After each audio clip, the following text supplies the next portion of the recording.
കേരളം ഇനി അടിമുടി മാറാൻ പോവാണ്. ഭരണരംഗത്ത് കരുത്തരായ ഭരണാധികാരികൾ വന്നപ്പോൾ കേരള ജനതയ്ക്ക് നല്ലൊരു പ്രതീക്ഷയാണ് ഉണ്ടായിരിക്കുന്നത്.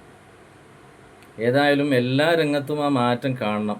ഓരോ മന്ത്രിമാരും അവരവരുടെ പ്രകടനങ്ങൾ നല്ല നിലക്ക് കാഴ്ചവെക്കണം. അതിലിപ്പോൾ വ്യവസായ രംഗത്ത് കേരളം ഒരുപാട് പുരോഗതികൾ കൈവരിക്കേണ്ടതുണ്ട്. വ്യാവസായിക വിഷയത്തിൽ, വ്യവസായത്തിൻ്റെ കാര്യത്തിൽ നമ്മുടെ കേരളം ഇന്ന് വളരെ പിന്നിലാണ്. നമ്മൾ കേരളത്തെ വലിയ ഒരു സിറ്റിയാക്കി മാറ്റണം. ഇപ്പോൾ ബാംഗ്ലൂരൊക്കെ, ആ ബാംഗ്ലൂർ എന്ന് പറയുന്നത് ലോകത്ത് ശ്രദ്ധ നേടിയ വലിയ സിറ്റിയായി മാറി. എന്നതുപോലെ കേരളത്തിൽ വിവിധ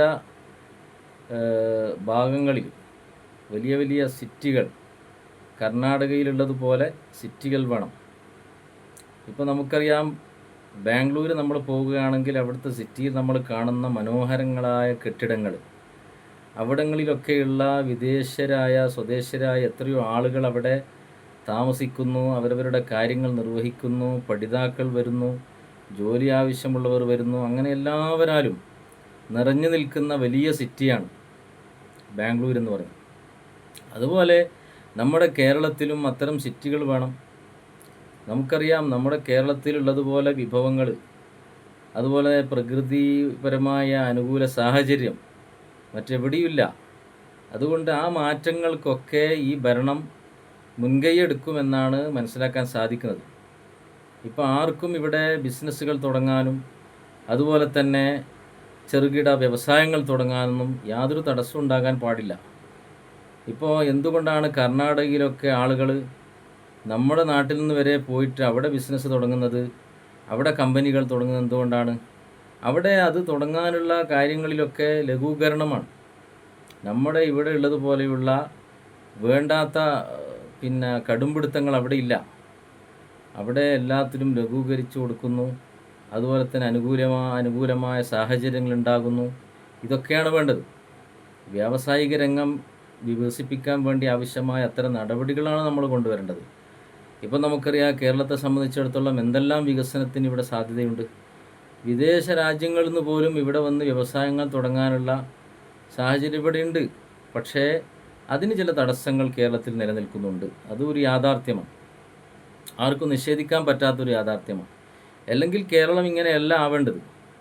ഇന്ന് UAE ഉള്ള ആ ഒരു സ്ഥിതിയിലേക്ക് കേരളം മാറേണ്ടുന്ന സമയം എപ്പോഴോ അതിക്രമിച്ചു.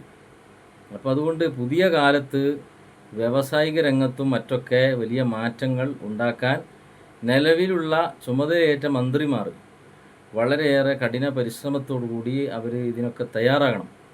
എല്ലാവർക്കും ഇവിടെ ജോലി സാധ്യതകൾ ഉണ്ടാകണം. ജോലിയില്ലാത്ത ഒരാൾ ഇവിടെ ഉണ്ടാകാൻ പാടില്ല. ഈ കേരളത്തിൽ ഏതാൾക്കും അവരവർക്ക് ഇഷ്ടപ്പെടുന്ന ജോലി ചെയ്യാനുള്ള സാഹചര്യങ്ങൾ ഉണ്ടാക്കി കൊടുക്കണം. അതിന് കടലാസ് വിഷയങ്ങളിലോ പേപ്പർ വർക്കുകളിലോ മറ്റൊന്നും തടസ്സങ്ങൾ വരാൻ പാടില്ല. പലപ്പോഴും അങ്ങനെയാണ് വരുന്നത്. ഇതൊക്കെ ഒരു കടലാസ് കൊണ്ടാണ് പലപ്പോഴും മുടങ്ങിപ്പോയിക്കൊണ്ടിരിക്കുന്നത്. അപ്പോൾ അതുകൊണ്ട് ഉദ്യോഗസ്ഥന്മാർക്കിടയിൽ ആവശ്യമായ നിർദ്ദേശങ്ങൾ നമ്മൾ കൊടുക്കണം.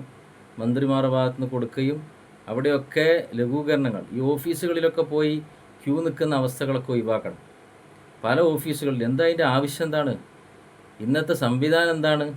ഇന്നത്തെ ഈ AI യുഗത്തിൽ നമ്മൾ അത്തരം ആ പഴഞ്ചൻ രീതികളെല്ലാം ഒഴിവാക്കേണ്ട സമയം കഴിഞ്ഞു. ഇന്ന് ഓഫീസുകളിലൊക്കെ പോയിട്ട് അവിടെ ക്യൂ നിൽക്കുക, ഒരുപാട് സമയം അവിടെ ചിലവഴിക്കുക, അവിടെ അതൊക്കെ വളരെ മോശമാണ്. അത് ഇന്ന് എവിടെയും ഇല്ലാത്തൊരു സ്ഥിതിയാണ്. മറ്റ് രാജ്യങ്ങളിലൊക്കെ അതൊക്കെ വീട്ടിലിരുന്ന് ചെയ്യാൻ പറ്റുന്ന സ്ഥിതിയാണ്. അതിനൊക്കെ എളുപ്പ മാർഗങ്ങൾ അവരൊക്കെ ആവിഷ്കരിച്ചിരിക്കുകയാണ്. അപ്പം ആ നിലക്കുള്ള മാറ്റങ്ങൾ നമ്മുടെ കേരളത്തിൽ വരണം. അതിനൊക്കെ പുതിയ ഭരണം മുൻകൈ എടുക്കണം. ഓരോ ഓഫീസിലും ഒരാൾക്കും ഒരു വിഷയത്തിലൊരു തടസ്സം നേരിടാൻ പാടില്ല. എല്ലാം ലഘൂകരിക്കുക. വെറും ഒരു ആധാർ കാർഡ് ഉണ്ടെങ്കിൽ എല്ലാറ്റിനും അത് മതിയല്ലോ. ആധാർ കാർഡ് ഉണ്ടെങ്കിൽ എല്ലാ രംഗത്തും എല്ലാ കാര്യത്തിനും അത് മതി. അത് വളരെ കൃത്യമായ നിലക്ക് അതിനൊരു മൂല്യം നൽകപ്പെടുക. ആ ആധാർ കാർഡ് അത് ഉപയോഗിച്ചുകൊണ്ട് ഏത് രംഗത്തും ഏതൊരാൾക്കും, നമ്മുടെ രാജ്യത്തിൻ്റെ സിറ്റിസൺഷിപ്പല്ലേ, നമുക്കിവിടെ ഈ രാജ്യത്ത് പൗരത്വമുണ്ട്. ആ പൗരത്വത്തിൻ്റെ ഭാഗമായി നമുക്കൊരു ആധാർ കാർഡ് നമ്മുടെ കയ്യിലുണ്ട്. ആ ആധാർ കാർഡ് ഉപയോഗിച്ച്, അതുപോലെ വിദേശ രാജ്യങ്ങളിൽ പോകുമ്പോൾ നമ്മൾ പാസ്പോർട്ട് ഉപയോഗിക്കുന്നു. ആ പാസ്പോർട്ട് അതിൻ്റെ ഒന്നും ആവശ്യമില്ലാതെ വെറും ടിക്കറ്റ് കൊണ്ട് തന്നെ ഏത് രാജ്യത്തേക്കും പോകാൻ പറ്റുന്ന സംവിധാനമാണ് വരേണ്ടത്. അങ്ങനെയുള്ള ഒരു സംവിധാനം ഇവിടെ വന്നു കഴിഞ്ഞാൽ ഒരുപാട് നമുക്ക് എളുപ്പമാവും. നമുക്ക് മറ്റു രാജ്യങ്ങളിൽ പോകാനും മറ്റു രാജ്യക്കാർക്ക് ഇങ്ങോട്ട് വരാനൊക്കെയുള്ള ആ സംവിധാനങ്ങളൊക്കെ ലഘൂകരിക്കണം. അങ്ങനെ നമ്മുടെ നാട്ടിൽ വികസനങ്ങളും അതുപോലെ പുരോഗതികളും ഒക്കെ കൈവരിക്കുന്ന ഒരു കാലമായി ഈ കാലം മാറണം. അതിനുവേണ്ടി ഭരണാധികാരികൾ മുൻകൈയെടുത്ത് കഠിനമായ പരിശ്രമത്തിലൂടെ അവർ മനസ്സ് വിശാലതയോടുകൂടി പ്രവർത്തിക്കണം. അതിന് സാധിക്കട്ടെ എന്ന് നമുക്ക് ആശംസിക്കാം.